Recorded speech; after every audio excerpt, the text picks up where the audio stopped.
Savory Eats today, Sunday, 30 June 2024. We have a small container of leftover Papa Murphy's pizza. It keeps dwindling, so I'm going to do some of that. They're like mini slices. Yeah. I already had a snack earlier this morning, so another snack. And let's see, I think there was the all meat. So this looks like it's a portion of a piece of the all meat.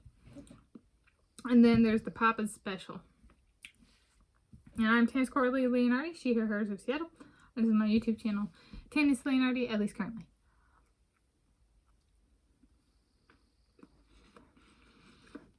We had some of this for dinner last night.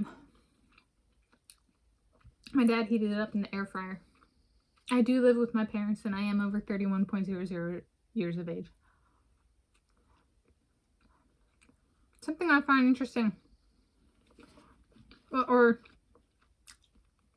a lot of people can talk about things that are hereditary or passed down, like in medical terminology of things that someone might be predisposed to and that kind of stuff. It's like, what about the rest of it? Like, if that's true, then how does somebody get the first diagnosis in a family? And how many diagnoses across how many generations of a family does it need to become true for that person's bloodline? So like if my sister got a diagnosis that nobody else in the family had, and all of her kids had it, and then all of her grandkids had it, might apply to hers. I don't have it. None of my kids have it. None of my grandkids have it. So it's hereditary in a sense. However, it starts with the first diagnosis. And then can something that's hereditary also end? All right, if we really want the world to improve, last diagnoses in a family tree for something hereditary should be a huge deal.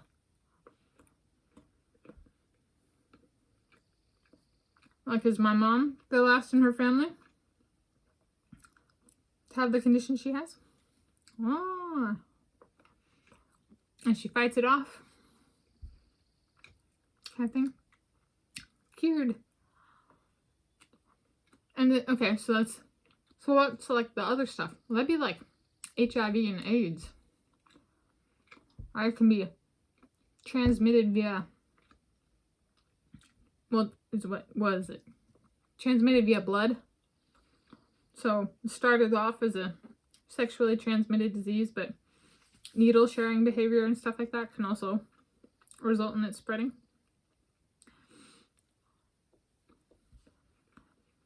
So there's one.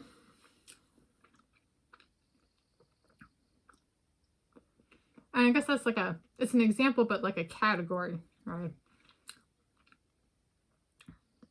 Because of how it's spread. All blank species are, go get it kind of thing.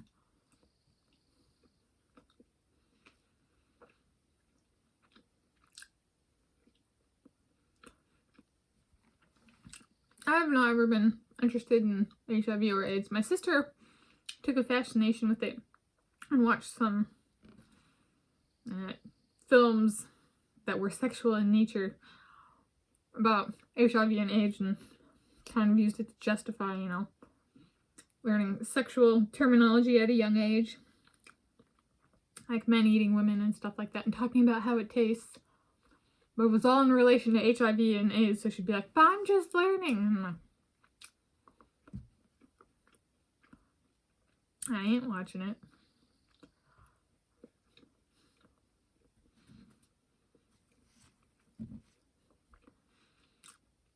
She graduated with a degree in anthropology, with her focus in fairy tales, and I graduated with so she did a Bachelor of Arts, and I did a Bachelor of Science in Geology and Geophysics with a minor in Mathematics.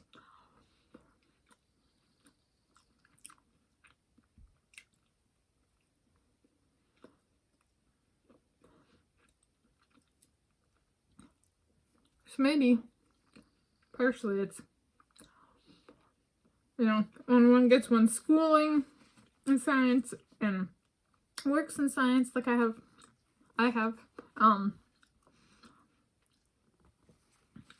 some of the movies don't need to be watched because it's redundant with what I do 7 days a week. You know, that kind of thing. So, or topically hits, right? How it enters my life via science is easier, or not easier, how to say it, more understandable than through, you know, an anthropology filter. So, per my communication background and foundation kind of thing. So there we go. That was good.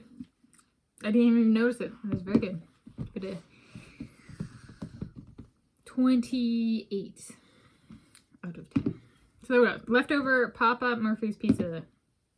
All meat and Papa special.